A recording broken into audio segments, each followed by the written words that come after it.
What's the wildest dream you've ever had? You know, the kind that leaves you shaking your head in the morning, wondering what on earth your subconscious was up to. Maybe you found yourself flying through a sky filled with pink clouds. Or perhaps you were walking down a street where everyone had animal heads instead of faces. Dreams can be strange, to say the least, but even the most bizarre ones probably pale in comparison to the mind-bending visions experienced by the prophet Ezekiel. Ezekiel's visions were the kind of stuff that would make even the most vivid imagination do a double take. We're talking wheels within wheels, creatures with multiple faces, and a celestial chariot that seems to defy the laws of physics. These weren't just dreams. They were profound prophetic experiences that carried deep spiritual significance. But who was this man who saw such things? And what was going on in his world that would lead to such extraordinary visions? Ezekiel was a prophet during a tumultuous time in Israel's history. He lived in the 6th century BC, a period marked by the Babylonian exile. The people of Judah had been conquered by the Babylonians.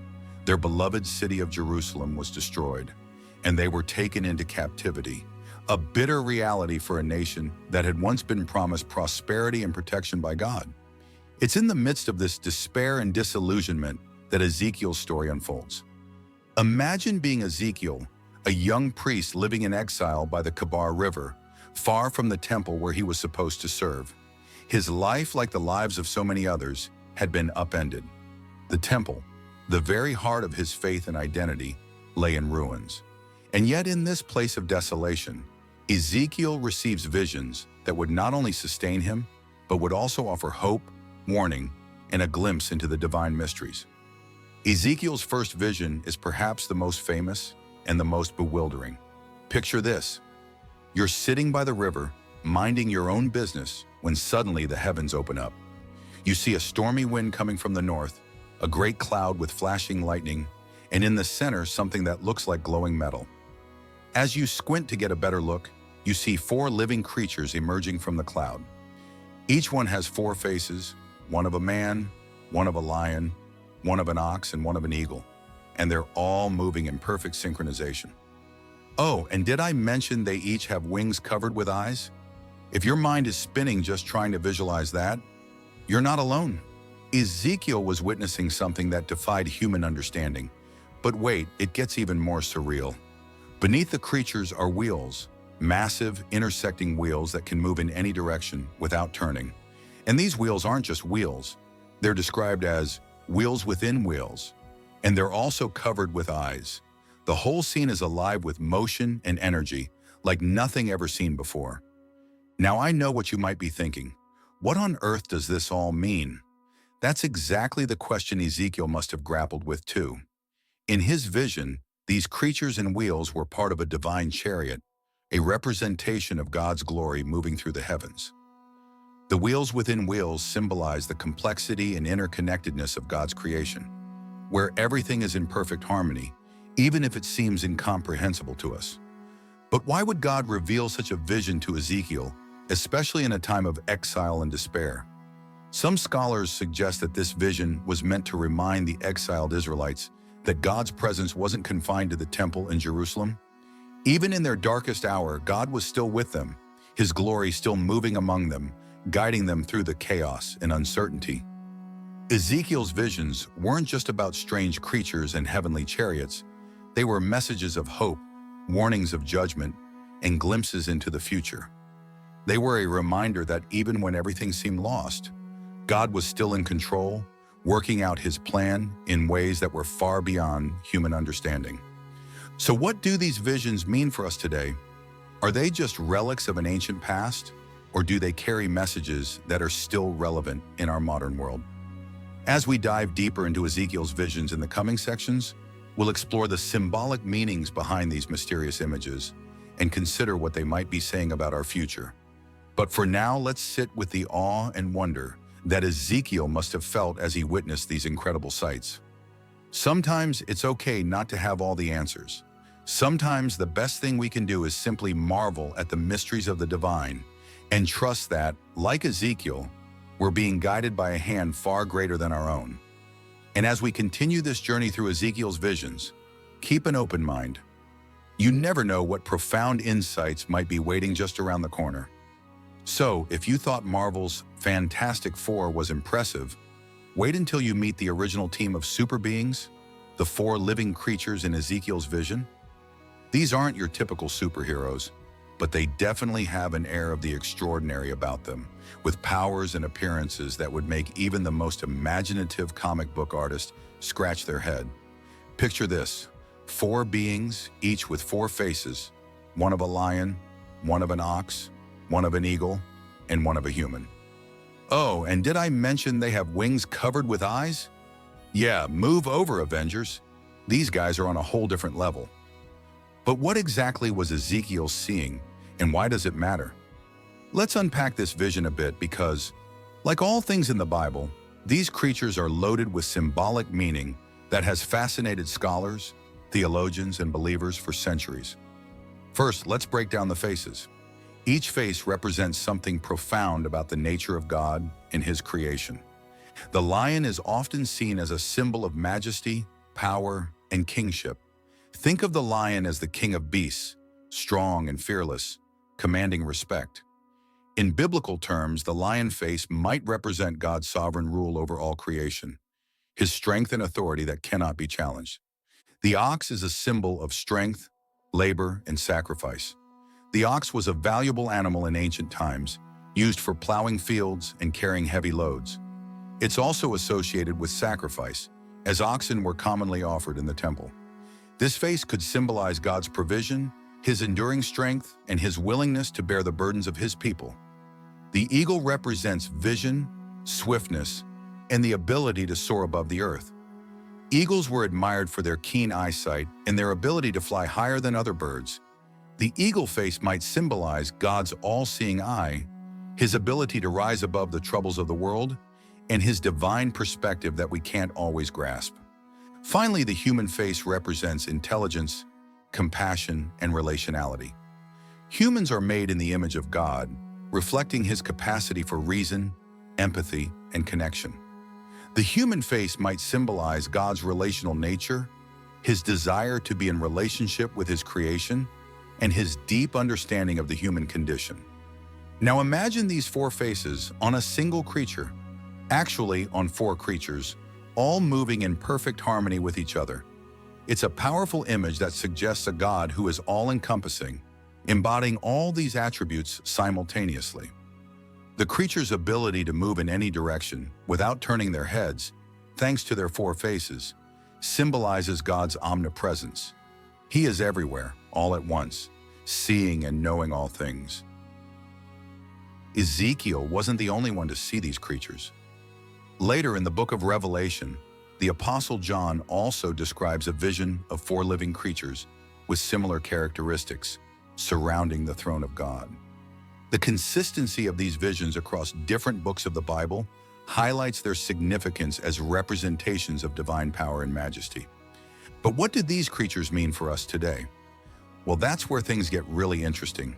In ancient times, these beings were seen as powerful symbols of God's presence, His attributes, and His rule over all creation. But in our modern world, we can also see them as reminders of the multifaceted nature of life and spirituality. Take the lion face, for example. It might encourage us to embrace courage and strength in our own lives, to stand firm in our convictions, and to lead with authority when necessary. Whether it's standing up for what's right at work, in your community, or within your family, the lion face can remind us that there's a time to be bold and courageous. The ox face might speak to our need to be diligent and hardworking, to bear the burdens of life with grace, and to recognize the value of sacrifice, whether that's sacrificing our time, energy, or resources for the sake of others.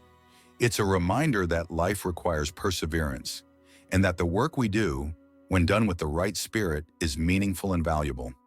The eagle face encourages us to keep our eyes on the bigger picture, to rise above the everyday struggles and see things from a higher perspective. Maybe it's about having vision in your personal goals, or perhaps it's about trusting that there's a divine plan even when things seem chaotic. The eagle face calls us to lift our gaze and remember that there's more to life than what meets the eye. And the human face? It's all about connection, our connection with others, with ourselves, and with God. It's a reminder that relationships matter, that empathy and understanding are key to navigating life's complexities, and that we are all part of something bigger than ourselves. So when you think of these four living creatures, don't just picture them as ancient symbols locked away in a dusty old text. See them as a reflection of the divine attributes that are still very much at work in the world today. They're reminders that God's power is not just in the heavens, but here on earth, in the courage we muster, the work we do, the vision we hold, and the love we share. But why were these creatures part of Ezekiel's vision in the first place? Some scholars believe they were meant to represent the very nature of God's glory, the full spectrum of his power, presence, and purpose. They show that God is not just a distant deity, but one who is deeply involved in the world he created, manifesting his presence in ways that are both awe-inspiring and deeply personal. As you go about your day, think about these creatures and what they might symbolize in your own life. Where do you need to be more courageous? How can you be more diligent and sacrificial? Where might you need to lift your perspective and see the bigger picture? And how can you deepen your connections with those around you? In many ways, these creatures are as relevant today as they were in Ezekiel's time. They remind us that the divine is not just something to be revered from a distance, but something to be lived and experienced in the everyday moments of our lives. So next time you're feeling stuck, overwhelmed, or disconnected, remember the lion, the ox, the eagle, and the human, and let them guide you toward a deeper understanding of God's presence in your life. Life can sometimes feel like one big, complicated puzzle, like those moments when you're trying to juggle work, family, and a social life, and it all starts to feel like wheels within wheels, turning endlessly in every direction. It's enough to make your head spin. Now imagine seeing that complexity in a literal vision, where those wheels are part of a divine spectacle that's as mysterious as it is mesmerizing. Welcome to another one of Ezekiel's extraordinary visions. In the midst of his first vision, alongside the fantastic four living creatures, Ezekiel saw something even more puzzling: enormous, intersecting wheels. These weren't just any wheels. They were like nothing seen before or since. Picture this: wheels that could move in any direction without turning. And not just that, but they were wheels within wheels, each one alive with motion and covered in eyes. Yeah, that's right, wheels with eyes. It's enough to make you double-check what you've been drinking. These wheels weren't just spinning aimlessly, though. They were deeply connected to the four living creatures, moving in perfect sync with them. Wherever the creatures went, the wheels went too, as if they were all part of one intricate divine machine. Ezekiel must have been awestruck by what he saw, trying to make sense of this mind-boggling image. But what do these wheels actually represent, and why are they so central to Ezekiel's vision? Let's start by exploring some of the ancient interpretations. In Jewish scholarship, these wheels, also known as the ophanim, have been the subject of much debate. Some scholars suggest that they symbolize the omnipresence and omniscience of God, his ability to be everywhere at once and to see all things. The eyes on the wheels might represent God's all-seeing nature, his watchful presence over the entire creation. The wheel's ability to move in any direction without turning could symbolize the fluidity and freedom of divine will. God's plans and actions are not bound by human limitations or understanding. Others have interpreted the wheels as representing the celestial order, the intricate workings of the universe that operate under God's command. Just as the wheels are part of a complex interlocking system in Ezekiel's vision, so too is the universe governed by divine laws that keep everything in motion. In this sense, the wheels might remind us that life, with all its complexities and interconnections, is part of a grand design, even when it feels chaotic to us. Of course, no discussion of Ezekiel's wheels would be complete without dipping into some modern-day theories. Some people have even speculated that Ezekiel's vision could be an ancient account of alien technology. Yes, really. They point to the description of the wheel's unusual movement and their connection to the living creatures as possible evidence of ancient encounters with extraterrestrial beings. Now, whether or not you buy into that theory, it's a testament to how evocative and enigmatic these images are. They invite all sorts of interpretations, from the deeply spiritual to the wildly speculative. But let's bring it back to something a bit more grounded. What can these wheels mean for us today, beyond the ancient texts and modern theories? One interpretation that resonates with many is the idea that the wheels represent the complexity and interconnectedness of God's plans. Think about it. Life often feels like a series of moving parts, with everything interconnected in ways we can't always see. We might only notice the wheels turning when something shifts out of place, but in reality, every moment, every decision, and every event is part of a larger, intricate design. The wheels within wheels could symbolize how God's plans are always in motion, working together in perfect harmony, even when we don't fully understand them. It's a reminder that what might seem like chaos to us is actually part of a divine order, with each piece fitting into the whole in ways that are beyond our comprehension. In this way, the wheels encourage us to trust in the process, to have faith that even when life feels overwhelming or confusing, there's a bigger picture that we're part of. Take, for example, those moments when things don't seem to be going your way, when the job offer doesn't come through, or a relationship falls apart. It can feel like everything is spinning out of control, like the wheels are turning against you. But what if those moments are actually part of the wheels within wheels, moving you towards something better, something that's aligned with God's greater plan for your life? It's often only in hindsight that we see how those difficult moments were necessary steps in our journey, how they were turning us in the right direction, even when we couldn't see it at the time. These wheels also remind us that God's plans are multidimensional. Just as the wheels in Ezekiel's vision could move in any direction, so too can God's will manifest in unexpected ways. What we might perceive as setbacks or detours could actually be God's way of steering us towards something greater. It's a call to remain open to the possibilities, to trust that the wheels of our lives are turning with purpose, guided by a hand that sees far more than we do. There's also something comforting in the idea that these wheels, despite their complexity, are under the control of the living creatures and ultimately under God's command. It suggests that no matter how complicated life becomes, no matter how many wheels are in motion, there's a divine order that governs it all. We may not understand every twist and turn, but we can trust that there's a reason behind it, a plan that's unfolding in ways we can't yet see. So the next time you find yourself caught up in the complexities of life, when everything feels like it's spinning out of control, remember Ezekiel's wheels. Think about the interconnectedness of it all, the way each moment, each decision is part of a larger divine tapestry.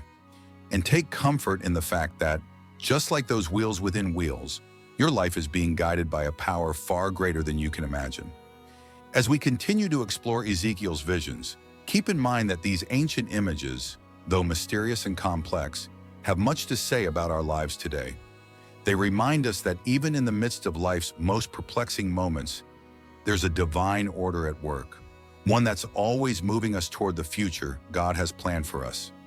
So hold on tight and trust that the wheels are turning in your favor, even when you can't see where they're headed.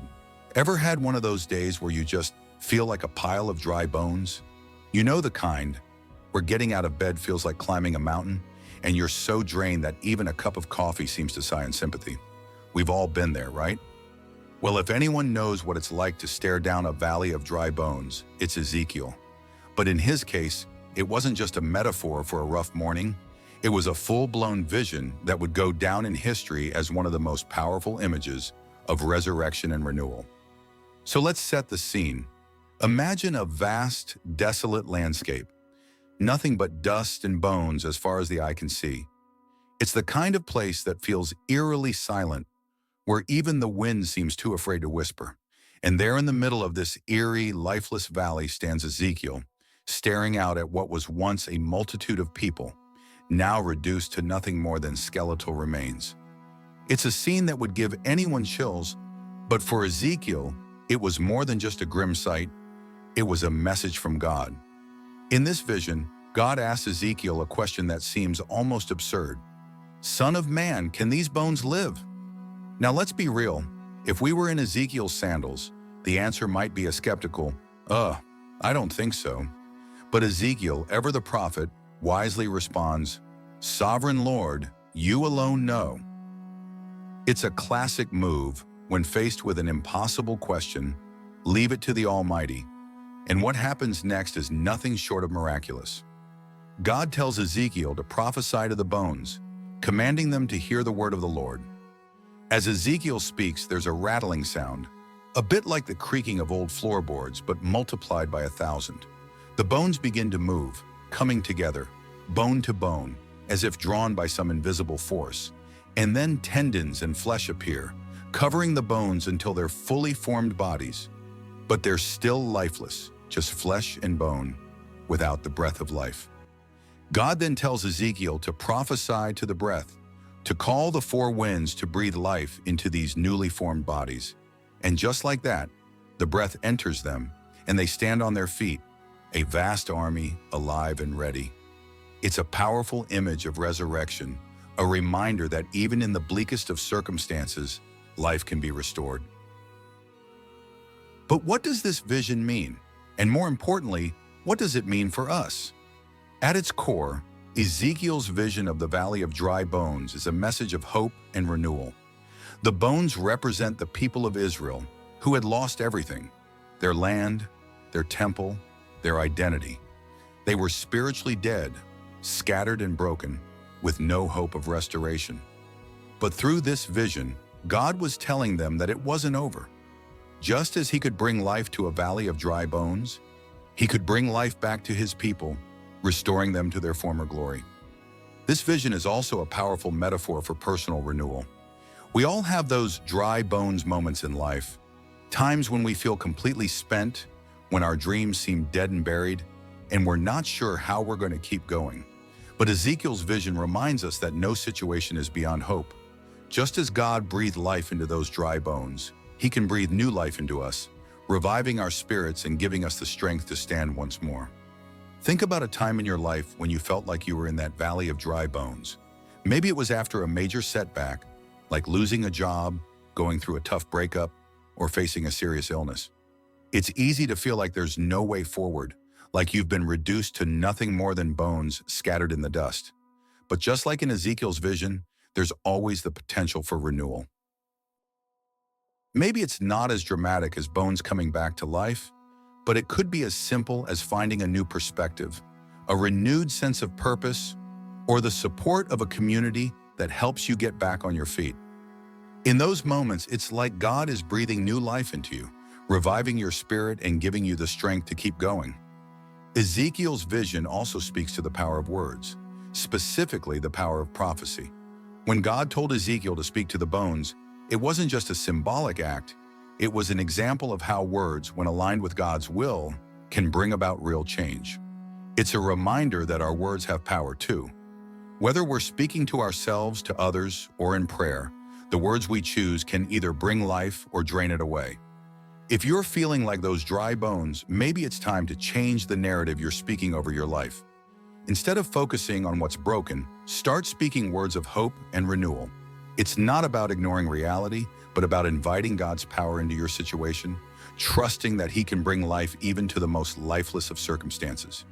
The Valley of Dry Bones is also a call to community. When the bones came back to life, they didn't just stand as individuals, they stood together as a vast army. It's a powerful image of what can happen when people come together, united by a common purpose and filled with the breath of life. We're not meant to go through life alone, and in those times when we feel like dry bones, it's often the support of others that helps us find our way back to life. So where do you see dry bones in your life right now? Is it in a relationship that feels beyond repair? A dream that seems impossible? A situation that feels hopeless? Whatever it is, Ezekiel's vision reminds us that no matter how dry or lifeless something seems, God has the power to bring it back to life. It's never too late for renewal, and it's never too late for hope. As we move forward, let's carry this vision with us. A reminder that even in the darkest valleys, there's always the potential for resurrection. Just as Ezekiel saw those bones come to life, we too can experience renewal in our lives in ways that might surprise us. It might not happen overnight, and it might not look exactly how we expect, but with God, nothing is ever truly lost. There's always hope, always a chance for a new beginning, no matter how dry the bones may seem. What does your perfect future look like? Maybe it's a world where everyone lives in harmony, where peace isn't just a lofty ideal, but a daily reality. Or perhaps it's a place where kindness and understanding reign, where conflicts are resolved with wisdom and compassion, and, if we're really dreaming big, where there's an endless supply of your favorite snacks. Now imagine a future that not only includes all of this, but is also filled with the very presence of the divine. That's what Ezekiel saw in his incredible vision of the new temple, a glimpse of a future that's as awe-inspiring as it is detailed. Ezekiel's temple vision is one of the most intricate and complex parts of his prophecies. It's not just a vague idea of a perfect place, it's a meticulously detailed blueprint. Imagine Ezekiel, who probably didn't fancy himself much of an architect, receiving divine instructions down to the very measurements of this new temple. The dimensions, the layout, the specific chambers, the gates, everything is described in such detail that it's clear this isn't just a symbolic structure, it's a physical place with profound spiritual significance. So let's break it down a bit. In Ezekiel's vision, the temple isn't just a building, it's a representation of a restored and purified Israel, a place where God's presence will dwell once again. After all the chaos and destruction that the people of Israel had experienced, this vision of the temple was a beacon of hope, a promise that their relationship with God would be fully restored, that they would be purified, and that divine order would be reestablished. But what's really fascinating is how this vision is layered with symbolism. The temple's design reflects themes of restoration and purity, two things that were desperately needed after the exile. The very act of rebuilding the temple brick by brick, or vision by vision in this case, symbolizes the restoration of the people's faith and their relationship with God. And the emphasis on purity? That's seen in the way the temple is structured, with specific areas designated for specific purposes, ensuring that everything within the temple is holy and set apart. Ezekiel's vision also touches on the idea of divine order. The temple isn't just a random collection of rooms and courtyards. It's a carefully ordered space where every detail has a purpose. This divine order reflects the nature of God himself. Everything in its place, everything functioning according to a higher plan. It's a stark contrast to the disorder and chaos that Israel had experienced during the exile, and it offers a glimpse of a future where God's perfect order is restored.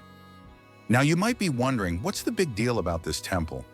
Is it just an ancient building, or does it have relevance for us today? Great question. Many scholars and theologians have looked at Ezekiel's temple vision through an eschatological lens, meaning they see it as a prophecy about the end times, a future event where God will once again dwell among his people in a literal or spiritual temple. This vision has influenced countless interpretations of what the future holds. Some believe it points to a literal rebuilding of the temple in Jerusalem, a place where God's presence will return in a tangible way. Others see it as symbolic of the church or the body of believers, where God's Spirit dwells today. And then there are those who view it as a representation of the new heavens and new earth described in the book of Revelation, a place where God will dwell with his people forever, where there will be no more pain, no more suffering, and no more separation from the divine. But let's bring it back to something a bit more personal. What does this vision of the temple mean for us right now, in the here and now? For one, it's a reminder that our hopes and dreams for a better future aren't just wishful thinking. They're rooted in a promise that has been echoed throughout Scripture. The temple represents an ideal of what could be, a place of peace, purity, and divine presence.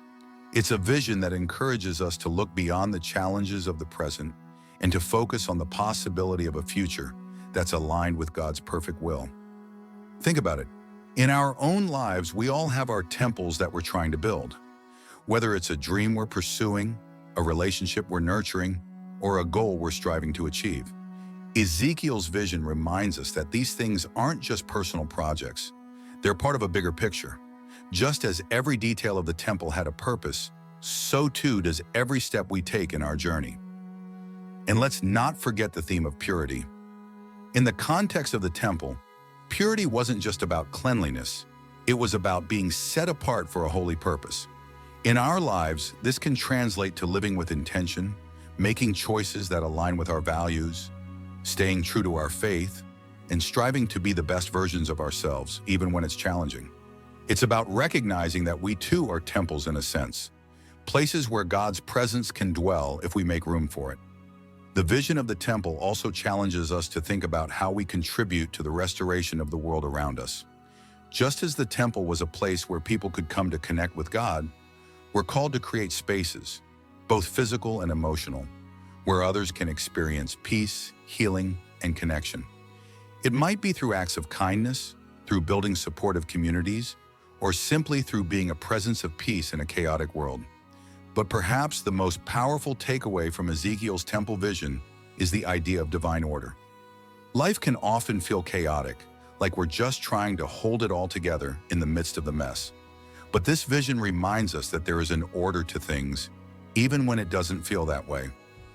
God's plan is unfolding piece by piece, and while we might not always see the full picture, we can trust that it's being put together in a way that will ultimately lead to something beautiful.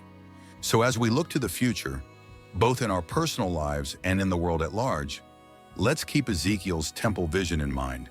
It's a reminder that no matter what the present looks like, there's a promise of something better, a future where peace, harmony, and the presence of the divine aren't just dreams, but reality.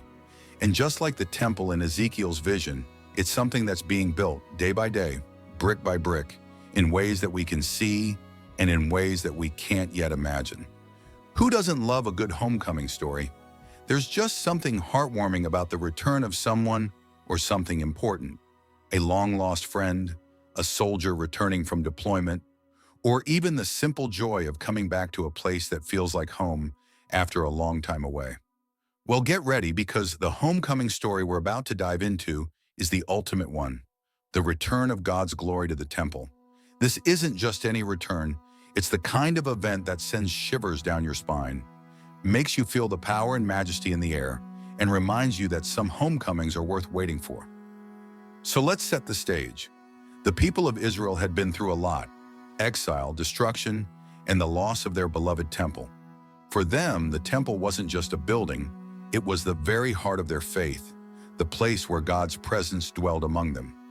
But with the temple destroyed and the people scattered, it must have felt like God had packed up and left, like the light had gone out of their lives. But then comes Ezekiel's vision, offering a beacon of hope. Imagine this. After all the darkness, all the despair, Ezekiel sees a vision of God's glory returning to the temple. It's a moment so powerful, so filled with divine energy, that it's hard to put into words. But let's give it a try anyway. Ezekiel describes the scene with vivid detail. He sees the glory of God coming from the east, shining like the sun, with a sound like the roar of rushing waters. It's not a quiet or subtle entrance, it's grand, majestic. The kind of moment that makes you stop in your tracks and feel the weight of something truly significant. The earth itself seems to tremble at the arrival of God's glory, and as it fills the temple, Ezekiel falls face down, overwhelmed by the sheer magnitude of what he's witnessing. This isn't just a return, it's a reclamation. God is coming back to the place that was always meant to be his dwelling, reestablishing his presence among his people in a way that's unmistakable. For Ezekiel and his audience, this vision wasn't just a future hope, it was a promise that no matter how far they had strayed, no matter how much they had lost, God hadn't abandoned them. He was coming back, and with his return, everything would be made right again. But what does this grand return of God's glory mean for us today? After all, we're not standing in the ruins of a destroyed temple, waiting for a literal return of God's presence, right? Well, not exactly, but the symbolism of this vision still holds a lot of relevance for our lives. Let's think about it in terms of return narratives that we experience in our own lives. Have you ever had someone return to your life after a long absence? Maybe a friend you lost touch with, a family member who moved away, or even a pet that wandered off but somehow found its way back home. There's a special kind of joy in those moments, a feeling that something lost has been found, that a missing piece has finally been restored. It's not just about the physical return, it's about the restoration of something that felt incomplete without them. In the same way, Ezekiel's vision of God's glory returning to the temple is a powerful reminder of what it feels like when something that's been missing from our lives is finally restored. It might not be as dramatic as a shining light or a roar of waters, but in our own ways, we all long for the return of something sacred, whether it's a sense of peace, purpose, or connection to something greater than ourselves. Let's talk about those times when it feels like God's presence has been distant. Maybe it's during a tough season in life, where everything seems to be falling apart, and you wonder where God is in all of it. Or perhaps it's a period of spiritual dryness, where your faith feels more like a routine than a relationship, and you're just going through the motions without really feeling connected. It's easy to feel like God's glory has left the temple of your life, leaving you to wander in the wilderness alone. But Ezekiel's vision offers hope. Just as God's glory returned to the temple, so too can His presence be restored in our lives. It's a reminder that no matter how far we feel from God, no matter how empty or abandoned our spiritual lives might seem, there's always the possibility of renewal. God's presence isn't something that's lost forever. It's something that can return, bringing with it a sense of purpose, peace, and divine order. Think about those moments in life when you felt a sudden, unexplainable sense of peace or clarity, like a weight has been lifted off your shoulders or a light has been turned on in a dark room. Those moments might not come with the same fanfare as Ezekiel's vision, but they're real all the same. They're glimpses of God's glory returning to your life, reminders that even in the midst of chaos or uncertainty, there's a divine presence that's never far away. And it's not just about personal renewal. Ezekiel's vision also speaks to the idea of communal restoration. The temple was a place where the entire community of Israel could come together to worship, to connect with God, and to find a sense of shared identity. In our modern world, where division and disconnection often feel like the norm, the idea of God's glory returning to a communal space is a powerful image. It's a reminder that we're not meant to go through life alone, that we're part of a larger community that's bound together by something greater than ourselves. Maybe it's in your local church where you experience the warmth of fellowship and the power of collective worship. Or maybe it's in a small group of friends or family members who share your faith and support you through life's ups and downs. These are the modern-day temples where God's presence can be felt, where His glory returns in the form of love, support, and shared purpose. The return of God's glory to the temple also challenges us to think about what it means to invite God's presence back into our own lives. It's easy to get caught up in the busyness of life, to focus on the day-to-day struggles and forget about the spiritual side of things. But just as the Israelites long for the return of God's glory, we too can long for and actively seek the return of God's presence in our hearts and homes. So, how do we do that? It starts with making space for God. Just as the temple had to be prepared and purified for God's return, we too need to prepare our hearts and minds for His presence. That might mean setting aside time each day for prayer or meditation, making an effort to connect with others in a meaningful way, or simply being more mindful of God's presence in the everyday moments of life. It also means being open to change. When God's glory returned to the temple, it wasn't just a return to the way things used to be. It was the start of something new, something better. In the same way, when we invite God's presence back into our lives, we need to be open to the ways He might want to change us, to the new things He might want to do in and through us. And let's not forget the importance of hope. Ezekiel's vision of the return of God's glory was a powerful message of hope for a people who had lost so much. It reminded them that even in the darkest times, God was still with them, still working to bring about their restoration. In our own lives, hope is what keeps us moving forward, even when the path ahead isn't clear. It's the belief that no matter how far we've strayed, no matter how broken or lost we feel, God's glory can and will return. As we reflect on Ezekiel's vision, let's take it as an invitation to experience our own homecoming moments with God. Whether it's in the quiet of prayer, the support of a community, or the unexpected moments of peace and clarity that come our way, God's presence is never far. And when it returns, it brings with it the promise of renewal, restoration, and a future filled with hope. So, What does the return of God's glory mean for you? Is it the peace you've been longing for, the sense of purpose you've been seeking, or the connection to something greater that you've been missing? Whatever it is, remember that it's not just a distant hope, it's something that can be experienced here and now. Like the people of Israel, we too can witness the return of God's glory in our lives, and with it, the restoration of all that we've lost and the promise of a future that's brighter than we can imagine. Picture this. You're scrolling through the news or maybe flipping through channels, and you stumble upon yet another doomsday prediction. It's usually something dramatic, a meteor, a supervolcano, maybe even a zombie apocalypse for good measure. We've all seen them, and whether you laugh them off or let them spark a little what-if moment, there's something about end-of-the-world scenarios that grabs our attention. But long before Hollywood got its hands on the apocalypse, there was Ezekiel with a prophecy that still raises eyebrows and sends shivers down spines. The prophecy of Gog and Magog. Now, before you start picturing some ancient version of Mad Max, let's dive into what Ezekiel was really talking about. In chapters 38 and 39 of his book, Ezekiel describes a vision of a massive, terrifying invasion led by a figure named Gog from the land of Magog. It's an epic scene. Think of it as the ultimate showdown between good and evil. Gog gathers a coalition of nations to march against Israel, a peaceful land that's enjoying a period of security and prosperity. The aim?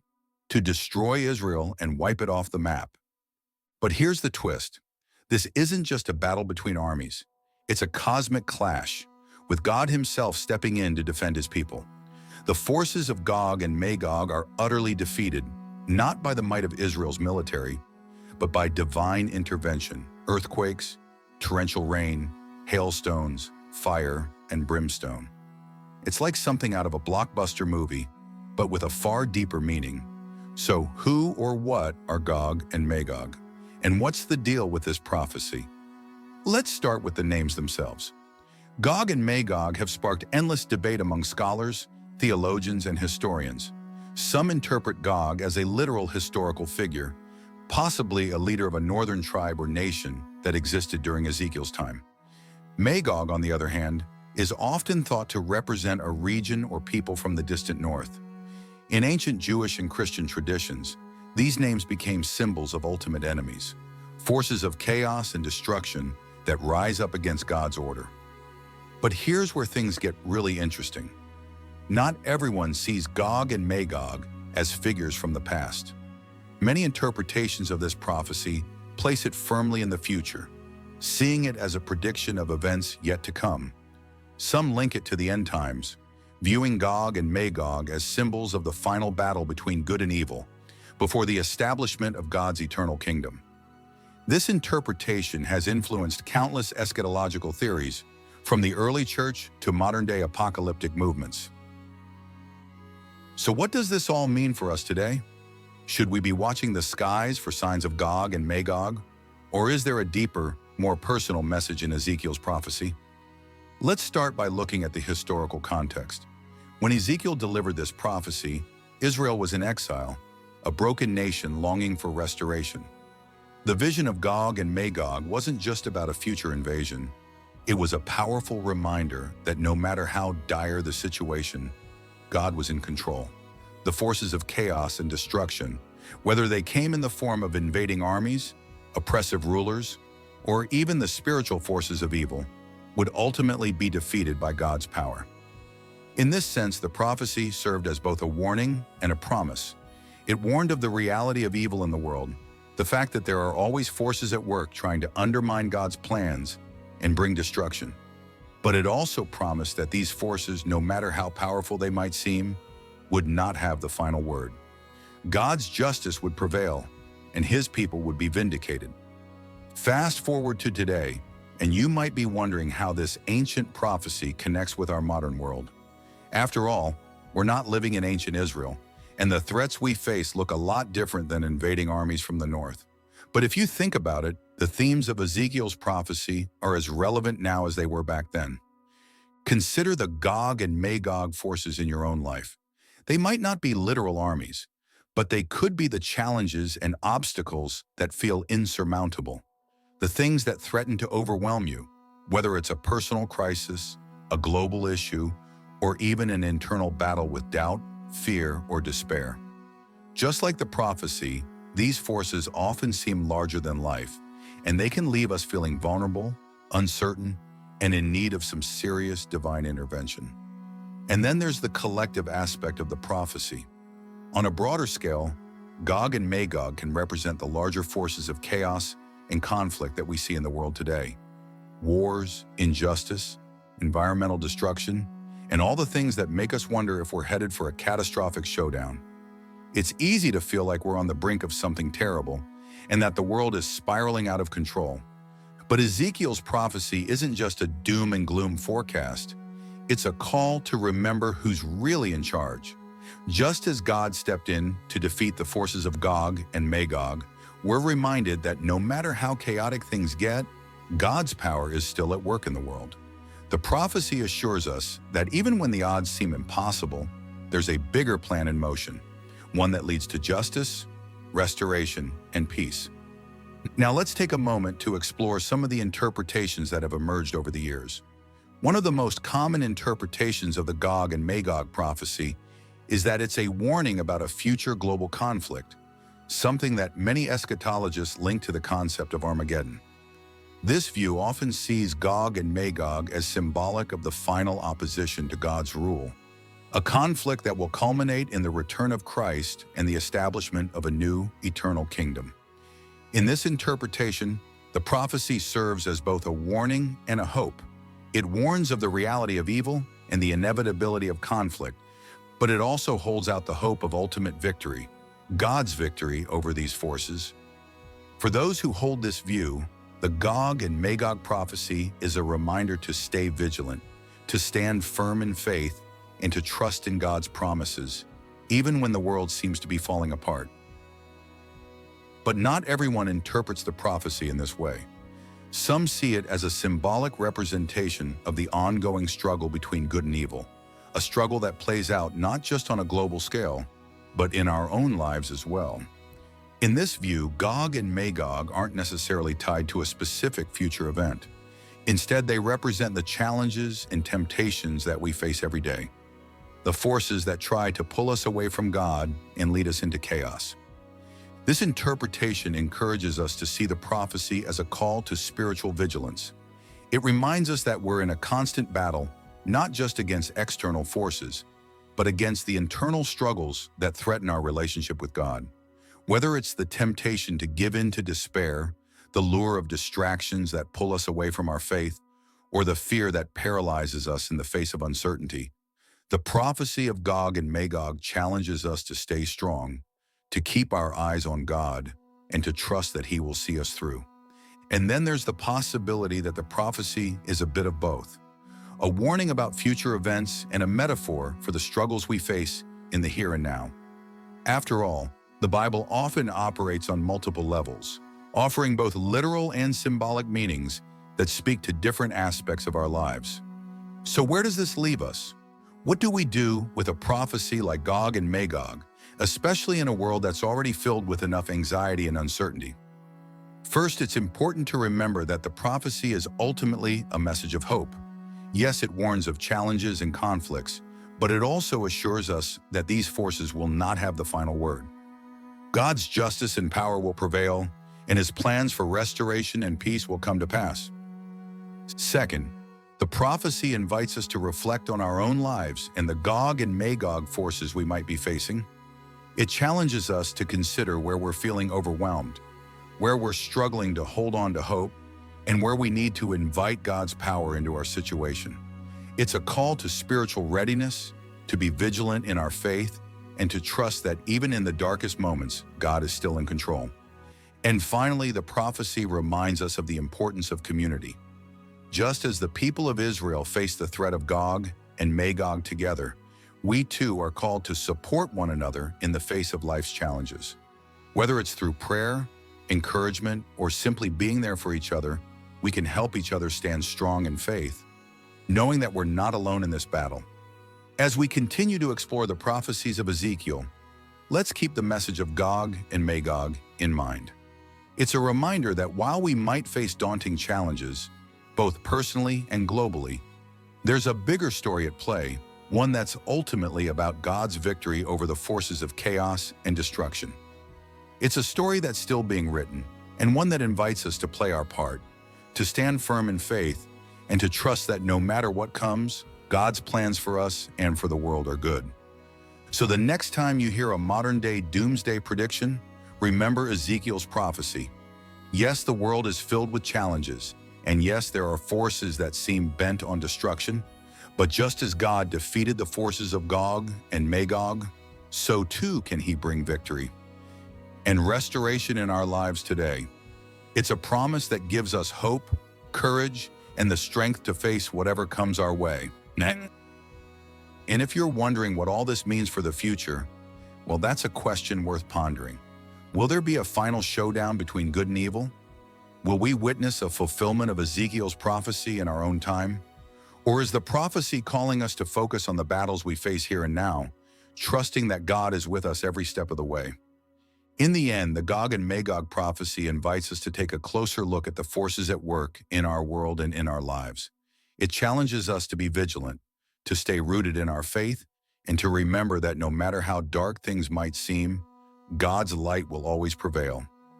It's a message that's as relevant today as it was in Ezekiel's time, and one that offers us both a warning and a hope for the future.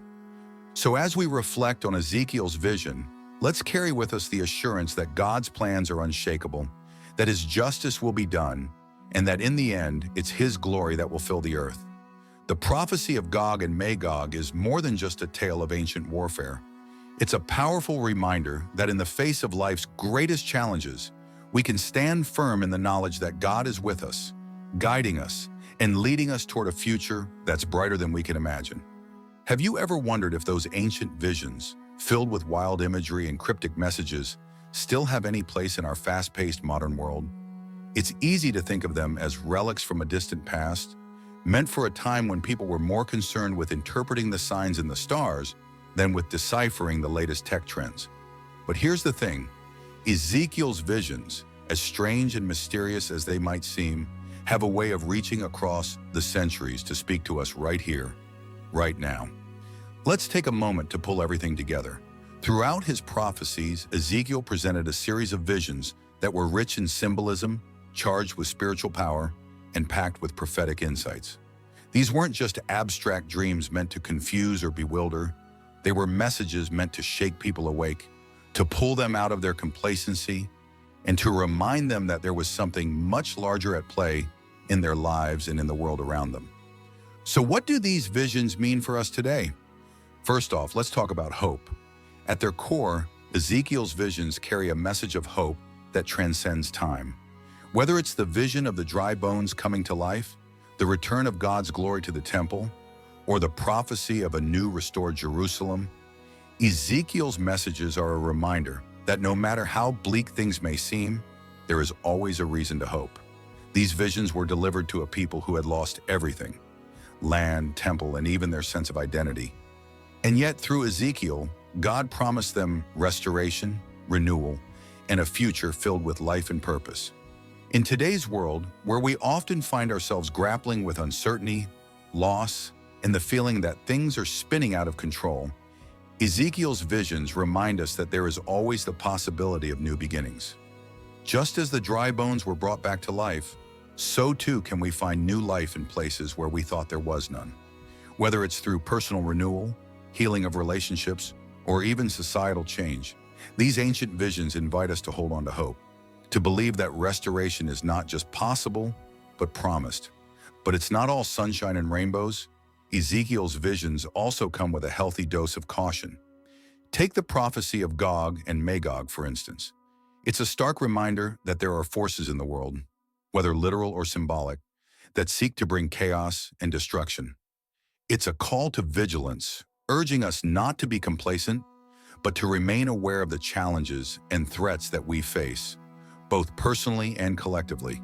In a world where we're constantly bombarded with information, where the lines between truth and falsehood can be blurred, Ezekiel's visions challenge us to discern wisely, to stand firm in our convictions, and to recognize the spiritual battles that are often hidden beneath the surface of our everyday lives.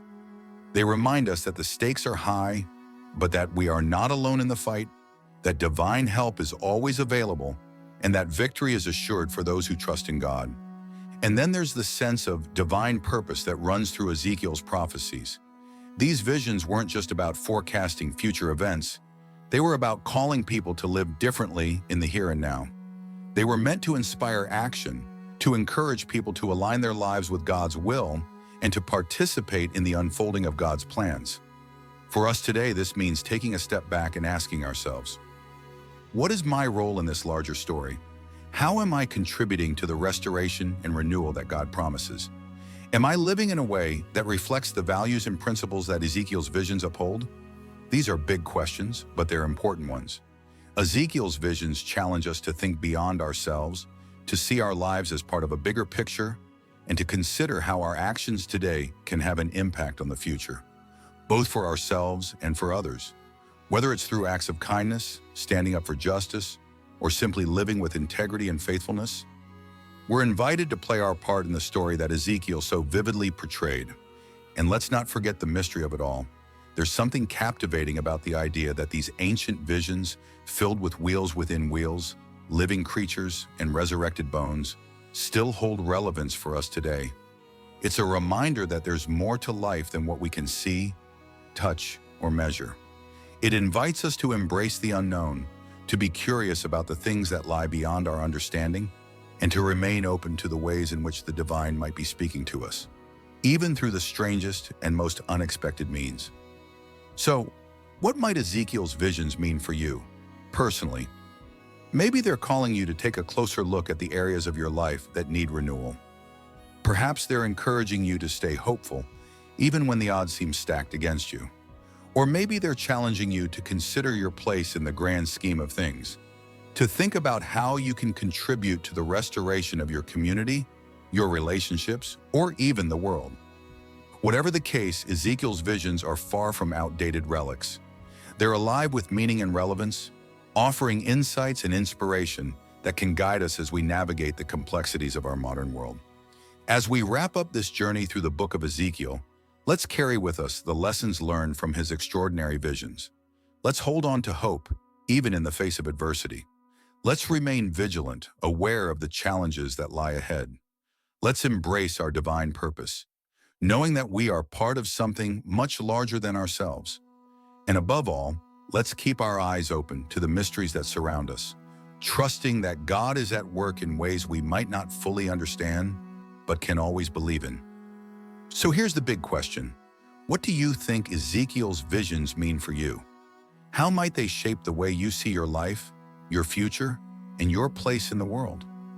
As you reflect on these ancient prophecies, I hope you'll find a renewed sense of purpose, a deeper connection to the divine, and an unshakable hope that carries you through whatever comes next.